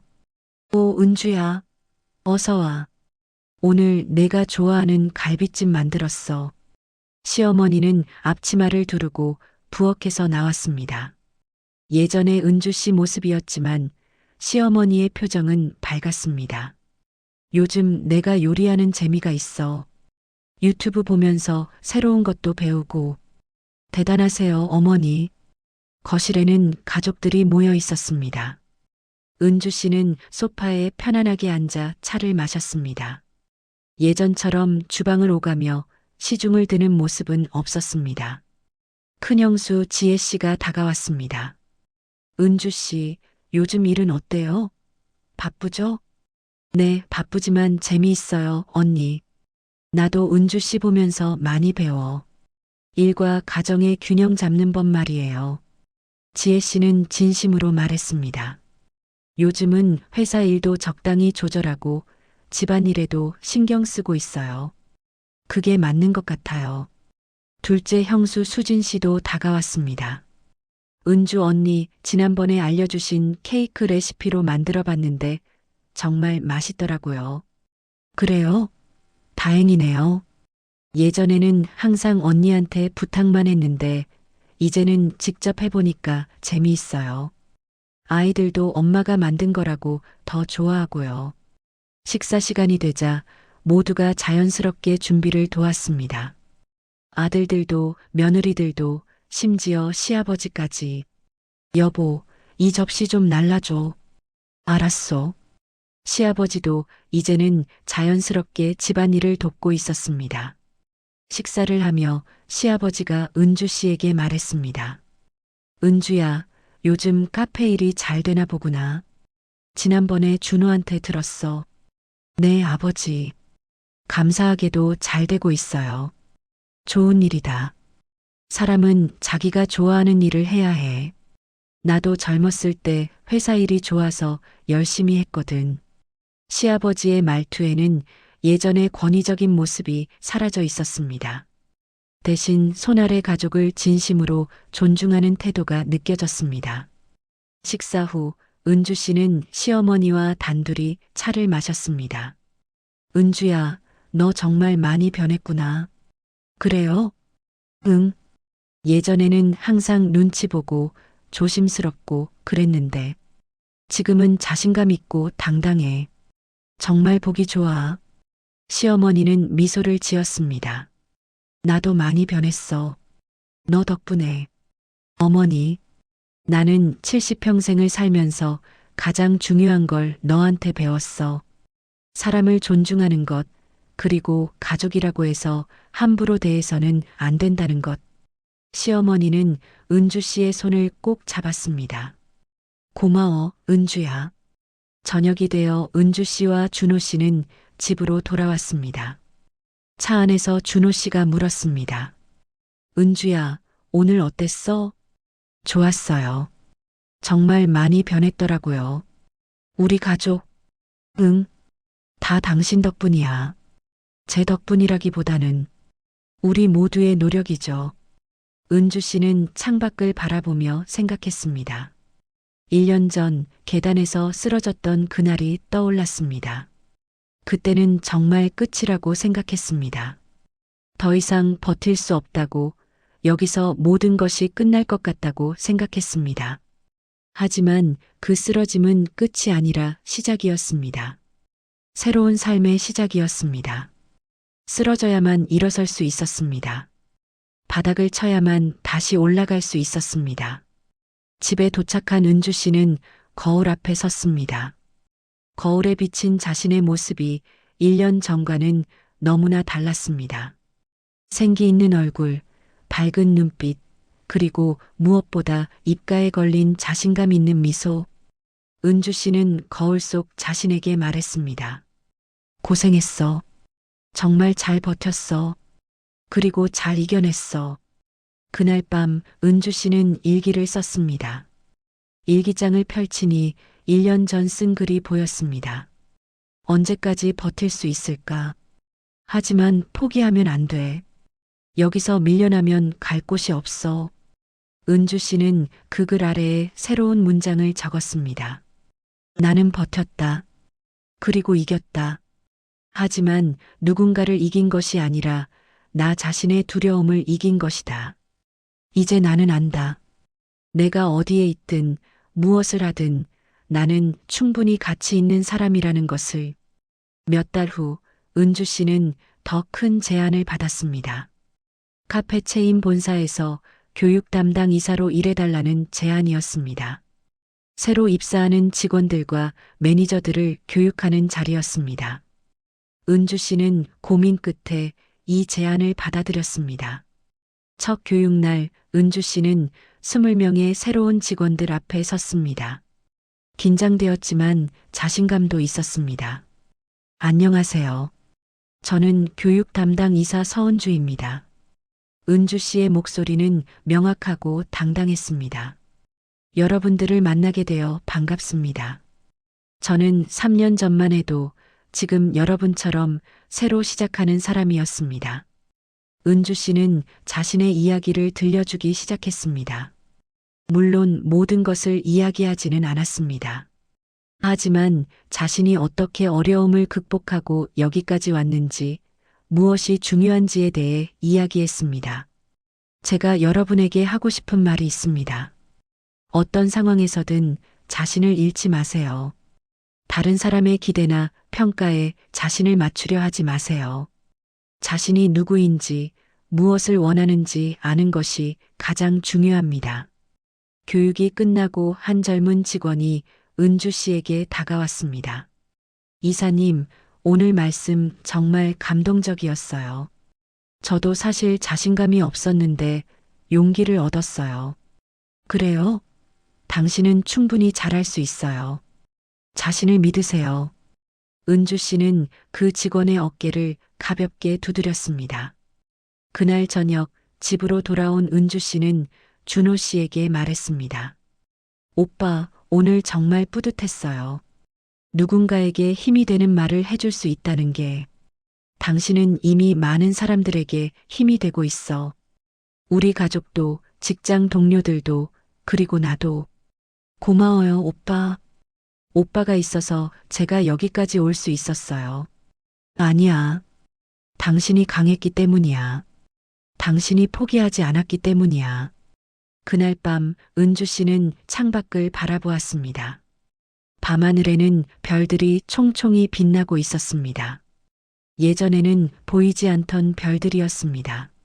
아니, 항상 거기 있었지만 은주 씨가 볼 여유가 없었던 것입니다. 이제는 달랐습니다. 은주 씨는 별을 볼 수 있었고, 바람을 느낄 수 있었고, 자신의 행복을 느낄 수 있었습니다.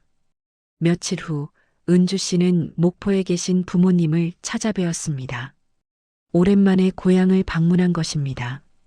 엄마, 아빠, 저 왔어요. 어머, 우리 딸. 많이 좋아졌네. 얼굴에 살도 오르고.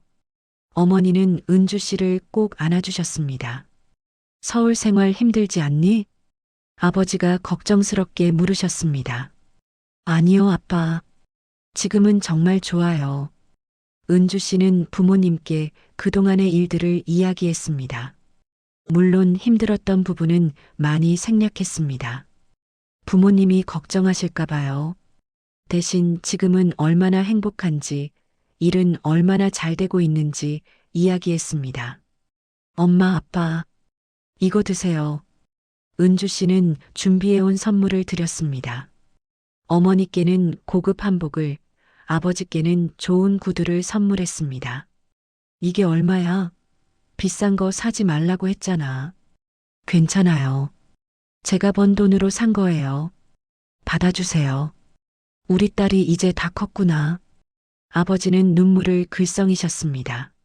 엄마, 아빠, 저 이제 괜찮아요. 걱정하지 마세요. 제가 행복하니까요. 은주 씨는 부모님을 안아드렸습니다. 서울로 돌아오는 기차 안에서 은주 씨는 생각했습니다. 자신이 얼마나 멀리 왔는지를요. 가난한 집안에서 태어나 전문대를 나와 카페 알바를 하던 여자. 명문가의 시집가서 8년 동안 온갖 꾸준 일을 도맡아 하며 존재감 없이 살았던 여자. 그 여자가 이제는 회사의 이사이자 당당한 커리어 우먼이자 무엇보다 자기 자신을 사랑하는 여자가 되었습니다. 그 변화의 시작은 계단에서의 추락이었습니다. 쓰러지지 않았다면 이 모든 변화는 일어나지 않았을 것입니다. 계속 참고 버텼다면 은주 씨는 아마 지금도 새벽 4시에 일어나 가족들 식사를 준비하고 있을 것입니다. 하지만 쓰러졌기에 멈췄기에 더 이상 할 수 없다고 말했기에 모든 것이 바뀔 수 있었습니다. 1년 반이 지난 어느 날 본가에서 특별한 모임이 있었습니다. 시아버지와 시어머니의 결혼 40주년 기념일이었습니다. 가족들이 모두 모였습니다. 40년이라니 정말 긴 시간이네요. 준호 씨가 말했습니다. 그래, 참 빨리 지나갔어. 시아버지가 감회에 젖은 표정으로 대답했습니다. 시어머니가 입을 열었습니다. 40년을 돌아보니까 후회되는 것도 많고 잘한 것도 있는 것 같아. 특히 최근 몇 년은 우리 가족이 정말 많이 변했어. 맞아요, 어머니. 좋은 방향으로 변했어요. 지혜 씨가 말했습니다. 시어머니가 은주 씨를 바라봤습니다. 특히 은주 때문에. 은주가 우리 가족을 깨워줬어. 모든 시선이 은주 씨에게 쏠렸습니다. 어머니. 아니야. 사실이야. 은주가 쓰러지기 전까지 우리는 정말 이기적이었어. 가족이라는 이름으로 한 사람에게 모든 걸 떠넘기고 그걸 당연하게 여겼어. 시어머니의 목소리가 떨렸습니다. 그런데 은주가 쓰러지고 은주가 없어지니까 그제야 깨달았어. 우리가 얼마나 은주에게 의존하고 있었는지, 얼마나 잘못하고 있었는지. 시아버지도 거들었습니다. 맞아. 나도 그때 많이 반성했어. 며느리들을 사람으로 보지 않고 그냥 일손으로만 봤던 것 같아. 큰형 준석 씨가 말했습니다. 저희도 마찬가지예요. 은주 씨한테 너무 많은 걸 당연하게 여겼어요. 둘째 형 준혁 씨도 고개를 끄덕였습니다. 이제는 우리 모두 배웠어요. 가족이라고 해서 함부로 대해서는 안 된다는 것. 서로 존중해야 한다는 것. 은주 씨는 가족들을 바라보며 미소를 지었습니다. 모두 고마워요. 저도 많이 배웠어요. 그리고 이제는 정말 행복해요. 시어머니가 은주 씨를 안아주었습니다. 고마워, 은주야. 우리 가족이 되어줘서. 그날 밤 은주 씨는 마지막 일기를 썼습니다. 오늘로 이 일기를 마칩니다. 2년 전 계단에서 쓰러졌을 때 시작한 이 일기를. 그때는 모든 것이 끝이라고 생각했습니다.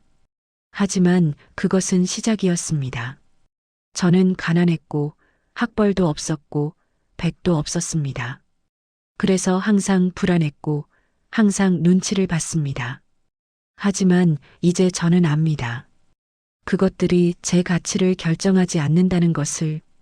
제 가치는 제가 누구인가, 제가 어떻게 사는가에 달려 있습니다. 저는 8년 동안 참았습니다.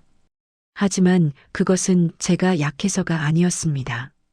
오히려 너무 강해서, 너무 현명해서 버티면 언젠가는 괜찮아질 거라고 믿었기 때문이었습니다. 하지만 저는 깨달았습니다.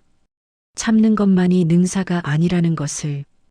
때로는 멈추는 것이, 거절하는 것이, 더 이상 할 수 없다고 말하는 것이 진짜 용기라는 것을.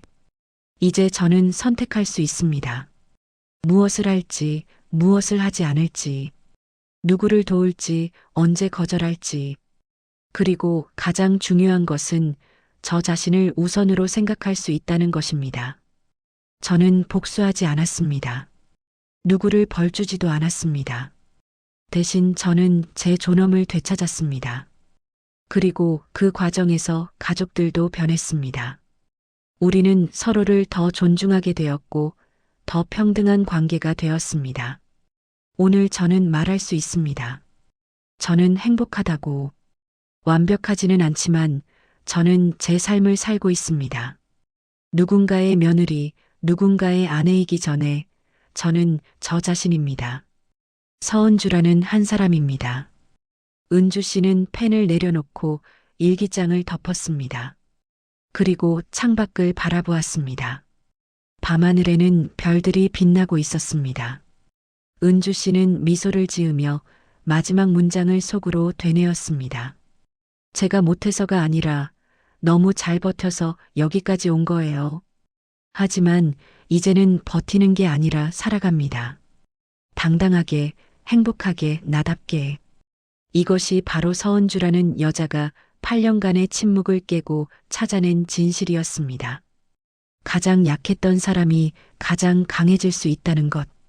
가장 낮았던 자리에서 가장 높이 올라갈 수 있다는 것.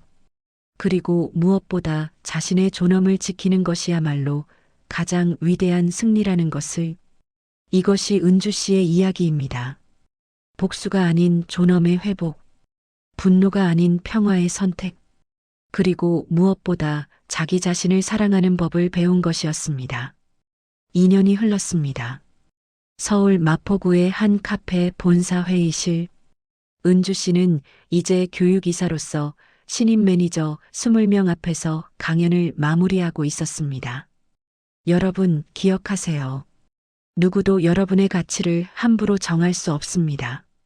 여러분이 누구인지는 여러분 스스로 결정하는 겁니다. 강연이 끝나고 한 젊은 여성이 다가왔습니다.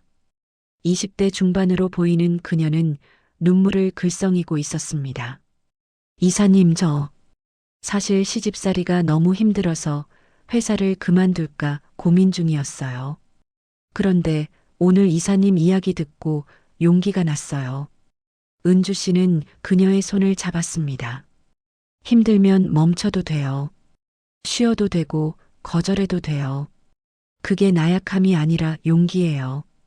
감사합니다. 젊은 여성이 깊이 고개를 숙였습니다. 그날 저녁 은주 씨는 준호 씨와 함께 작은 아파트로 돌아왔습니다. 여전히 32평짜리 아파트였지만 이제 이곳은 두 사람의 추억으로 가득했습니다. 오빠, 우편물 왔어요. 은주 씨가 우편함에서 두툼한 봉투를 꺼냈습니다. 목포에 계신 부모님께서 보낸 편지였습니다. 편지를 열자 어머니의 단정한 글씨가 나타났습니다. 우리 딸 요즘 건강하게 잘 지내니? 지난번에 보내준 돈 고맙다. 하지만 딸아, 너무 무리하지 마라. 엄마는 내가 건강하고 행복한 게 제일 좋다. 내가 예전보다 훨씬 밝아진 게 전화로도 느껴진다. 그게 엄마는 제일 기쁘구나. 은주 씨의 눈에 눈물이 맺혔습니다. 준호 씨가 옆에서 은주 씨의 어깨를 감싸 안았습니다. 부모님이 보고 싶어? 응. 다음 주말에 다녀올까? 그래, 같이 가자. 주말이 되어 은주 씨는 본가를 방문했습니다. 2년 전과는 완전히 달라진 풍경이 펼쳐졌습니다. 큰형 준석 씨가 앞치마를 두르고 주방에서 설거지를 하고 있었습니다. 은주 씨 왔어요? 오늘 점심은 제가 만들었어요. 형님이요? 네. 요즘 요리에 빠졌어요. 지혜도 좋아하고요. 큰형수 지혜 씨가 웃으며 다가왔습니다. 은주 씨, 우리 오빤 요즘 살림꾼이 다 됐어요. 저보다 집안일 더 잘해요. 언니도 많이 편해지셨겠어요. 그럼요. 서로 분담하니까 훨씬 좋아요. 일도 더 열심히 할 수 있고요. 거실에서는 둘째 형 준혁 씨가 아이들과 보드게임을 하고 있었습니다. 삼촌, 이번엔 제가 이겼어요. 그래, 우리 조카 최고다. 둘째 형수 수진 씨가 소파에 편안히 앉아 책을 읽고 있었습니다. 은주 언니 앉으세요. 제가 차 가져올게요. 아니에요, 언니. 제가 가져올게요. 아니에요. 오늘은 언니가 손님이에요. 시어머니는 정원에서 꽃을 가꾸고 계셨습니다. 어머니, 뭐 하세요? 아, 은주야. 요즘 정원 가꾸기에 빠졌어. 너도 와서 봐봐. 이 장미 내가 직접 심은 거야. 시어머니의 얼굴에는 평화로운 미소가 가득했습니다. 예전에는 늘 바쁘다고 이런 걸 못했는데 요즘은 여유가 생기니까 좋더라. 어머니 표정이 정말 밝아지셨어요. 그래, 나도 그런 것 같아. 나이 들어서 깨달았어. 바쁘게 사는 게 능사가 아니더라. 시아버지는 서재에서 나오셨습니다. 은주야, 왔구나. 회사는 잘 되니? 네, 아버지. 잘 되고 있어요. 요즘 젊은 사람들 교육한다며? 기특하구나. 감사합니다.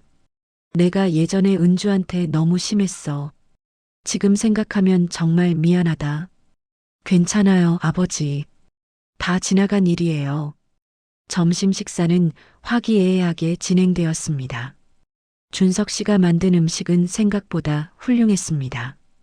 형님, 요리 정말 잘하시네요. 그죠? 저도 깜짝 놀랐어요. 제 안에 이런 재능이 있었다니. 모두가 웃었습니다. 식사 후 시어머니가 은주 씨를 따로 불렀습니다. 은주야, 너한테 줄 게 있어. 시어머니는 작은 상자를 꺼냈습니다. 안에는 아름다운 비치 팔찌가 들어 있었습니다. 이건 우리 집안 대대로 내려오는 거야. 큰 며느리한테 주는 게 전통인데. 어머니, 아니야. 지혜한테도 물어봤어. 지혜도 은주 내가 받는 게 맞다고 했어. 시어머니는 은주 씨의 손목에 팔찌를 채워주었습니다. 은주야, 너는 우리 집안을 바꿨어. 우리를 깨웠어. 이제 너는 큰 며느리든 막내 며느리든 그런 게 중요하지 않아. 너는 우리 가족이야. 은주 씨는 눈물을 흘렸습니다. 하지만 이번에는 슬픔의 눈물이 아니었습니다. 집으로 돌아오는 길 차 안에서 준호 씨가 물었습니다. 은주야, 행복해? 응, 정말 행복해. 나도 행복해. 당신 덕분에. 우리 덕분이죠. 그날 밤 은주 씨는 침대에 누워 천장을 바라봤습니다. 3년 전 계단에서 쓰러졌던 날이 떠올랐습니다. 그때는 세상이 무너지는 것 같았습니다. 하지만 그 무너짐이 새로운 시작이었습니다. 은주 씨는 옆에서 자고 있는 준호 씨를 바라봤습니다. 그리고 손목에 비치 팔찌를 쓰다듬었습니다. 고마워요, 과거의 나. 포기하지 않아줘서. 은주 씨는 조용히 중얼거렸습니다. 창밖에서는 봄비가 내리기 시작했습니다. 부드럽고 따뜻한 봄비였습니다. 새로운 계절이 시작되고 있었습니다. 은주 씨는 눈을 감았습니다. 내일은 또 새로운 하루가 시작될 것입니다. 하지만 이제 은주 씨는 두렵지 않았습니다. 자신이 누구인지 알았고, 무엇을 원하는지 알았고, 어떻게 살아야 하는지 알았으니까요. 그리고 무엇보다 자신을 사랑하는 법을 배웠으니까요. 은주 씨의 입가에 미소가 번졌습니다. 편안하고 행복하고 당당한 미소였습니다. 은주 씨는 자신의 경험을 담은 책을 출간했습니다. 제목은 멈춤의 용기였습니다. 책은 많은 며느리들, 그리고 힘든 가정생활을 하는 여성들에게 큰 위로가 되었습니다. 책 서문에는 이렇게 적혀 있었습니다. 이 책은 복수의 이야기가 아닙니다. 존엄을 되찾은 한 여자의 이야기입니다. 가장 약했던 자리에서 가장 강하게 일어선 이야기입니다. 그리고 무엇보다 참는 것보다 멈추는 것이 더 큰 용기라는 것을 깨달은 이야기입니다. 만약 당신이 지금 힘들다면 멈춰도 됩니다. 쉬어도 됩니다. 거절해도 됩니다. 그것이 나약함이 아니라 용기입니다. 당신은 충분히 가치 있는 사람입니다. 누가 뭐라 하든 당신은 존중받을 자격이 있습니다. 이 책이 힘든 시간을 보내는 누군가에게 작은 위로가 되기를 바랍니다.